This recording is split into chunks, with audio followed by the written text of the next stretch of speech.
Assalamualaikum warahmatullahi wabarakatuh. Halo semuanya, perkenalkan kami dari kelompok 1.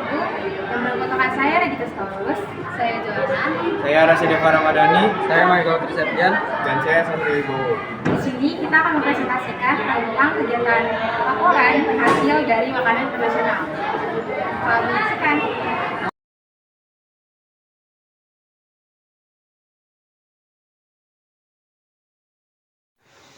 Adapun tujuan dari kegiatan usaha makanan internasional pertama adalah memperkenalkan makanan internasional churros pada teman-teman sekolah melalui kegiatan praktik masak di sekolah. Yang kedua, mampu memperkirakan laba dan keuntungan yang didapat kelompok dengan melakukan penjualan. Dan yang terakhir, mampu berwirausaha mulai dari lingkungan yang kecil seperti sekolah. Yang C ada kegunaan kegiatan. Yang pertama untuk melatih keterampilan dalam berwirausaha. Yang kedua, menambah pengalaman dalam bidang kewirausahaan. Yang ketiga, mendorong seorang wirausaha untuk lebih besar dengan kerja keras dan mandiri dalam menghadapi berbagai aspek serta masalah. Yang keempat, menjadikan seorang wirausahawan lebih mantap dalam berwirausaha dengan terus belajar dan belajar dari kesalahan yang ada. Yang terakhir, ada mengisi waktu luang dengan menghasilkan uang. Pada bagian kajian teori, menurut Churroencyclopedia, churros adalah kue yang panjang dan lembut dibuat dari campuran tepung dan air, lalu digoreng di dalam minyak goreng hingga berwarna coklat kemasan. Hidangan ini sangat populer dan biasanya disebut sebagai donat Spanyol dan telah mencapai status kultural simbol pangan nasional negara Spanyol. Churros juga dikenal sebagai beberapa nama alternatif seperti Porras, Papitas, dan Calentitos. Yang pertama ada rencana kegiatan. Era globalisasi ini interaksi manusia antar negara semakin meningkat tinggi dan tak terbatas. Banyak warga negara asing yang keluar masuk ke suatu wilayah negara untuk berbagai hal atau kepentingan. Karena itu tentu saja mereka membutuhkan makanan atau merindukan makanan dari negara asal mereka. Dan untuk penduduk lokal, tentu saja memiliki rasa-rasa penasaran yang tinggi terhadap makanan internasional dan memiliki rasa ingin tahu untuk dapat merasakan dan menikmati makanan atau masakan itu. Hal ini menjadi jalan dan membuka peluang bagi kita membuka tempat yang menjual makanan internasional seperti churros dan bisa dijual di coffee shop, restoran, kafe, bahkan juga dapat berjualan di kaki lima. Berikut hal-hal yang harus diperhatikan sebelum memulai usaha makanan internasional. Yang pertama, menentukan jenis makanan internasional yang akan dibuat. Yang kedua, mengolah makanan yang tepat. Yang ketiga, menggunakan bumbu yang tepat. Yang keempat, cari lokasi untuk membuka tempat usaha yang strategis dan tepat. Yang kelima, tentukan harga yang bersaing. Yang keenam, berikan pelayanan yang prima, yakni melayani dengan cepat, cekatan, dan ramah. Yang terakhir, konsisten dalam pelayanan. Misalnya membuka dan menutup restoran atau kafe sesuai dengan jadwal dan jam yang memang sudah ditetapkan. Lalu ada proses pelaksanaan kegiatan. Dalam melakukan usaha makanan internasional ini, pelaksanaan kegiatan usaha akan dilaksanakan dan dilakukan di tempat-tempat yang tentunya memiliki potensi yang cukup, baik untuk dapat menghasilkan keuntungan yang diinginkan.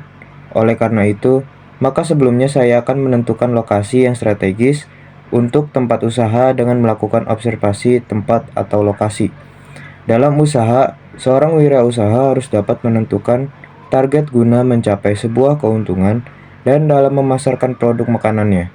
Oleh karena itu, pada usaha makanan internasional yang akan saya kembangkan, targetnya ialah lingkungan masyarakat dan lingkungan sekolah atau pelajar.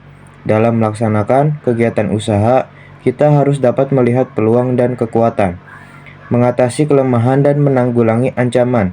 Oleh karena itu, kita sangat memerlukan analisis SWOT dalam melaksanakan usaha kita tersebut.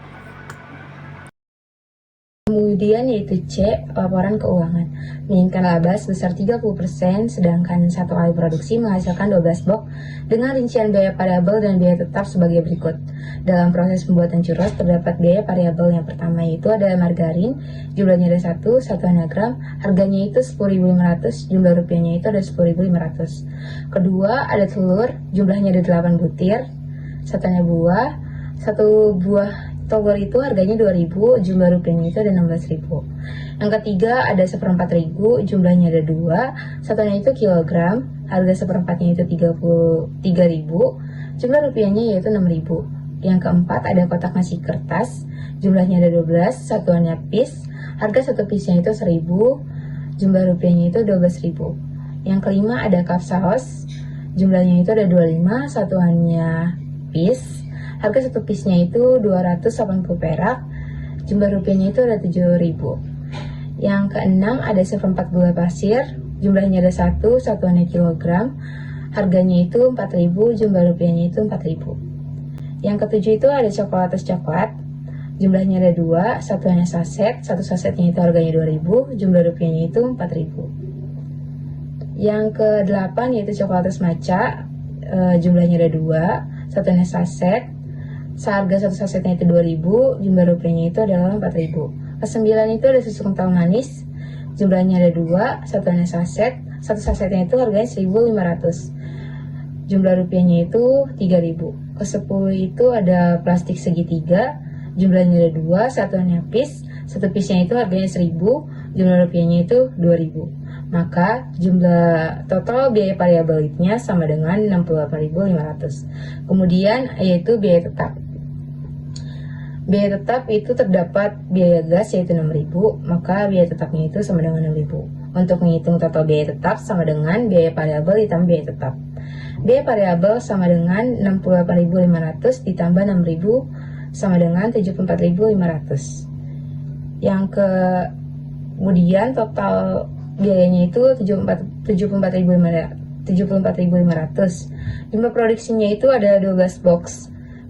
Harga satu jual box churrosnya itu sama dengan total biaya dibagi jumlah produksi.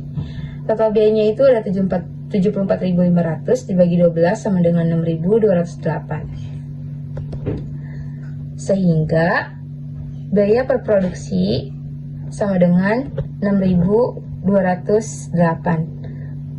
Terus keuntungan yang diguntungkannya itu 30% dikali 6.208 sama dengan 1.862 per box. Sehingga harga jual satu box churros sama dengan 6.208 ditambah 1.802 sama dengan 8.000. Harga penjualannya itu 96.000, sedangkan modal keseluruhan itu 74.500. Maka keuntungan dari penjualan 12 box churros itu akan menghasilkan harga penjualan dikurang modal keseluruhan yaitu 96.000 dikurang 74.500. Maka keuntungan 30%-nya yaitu 21.500. Sekian. Pada bagian kesimpulannya, dalam melakukan usaha makanan internasional, churros merupakan pilihan makanan yang menurut saya memiliki peluang yang cukup menjanjikan untuk dipasarkan.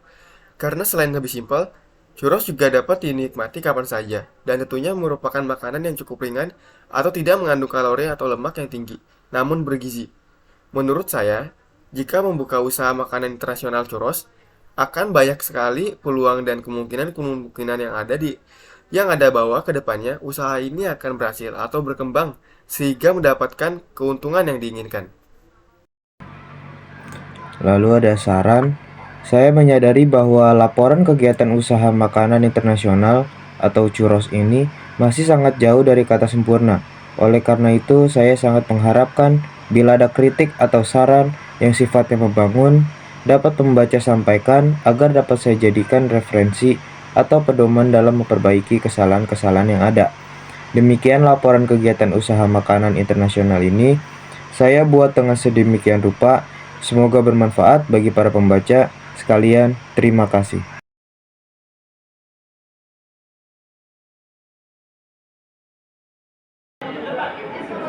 Nah, itulah hasil dari laporan presentasi kami mengenai laporan makanan internasional yaitu churros. Sekian, terima kasih. Wassalamualaikum warahmatullahi wabarakatuh.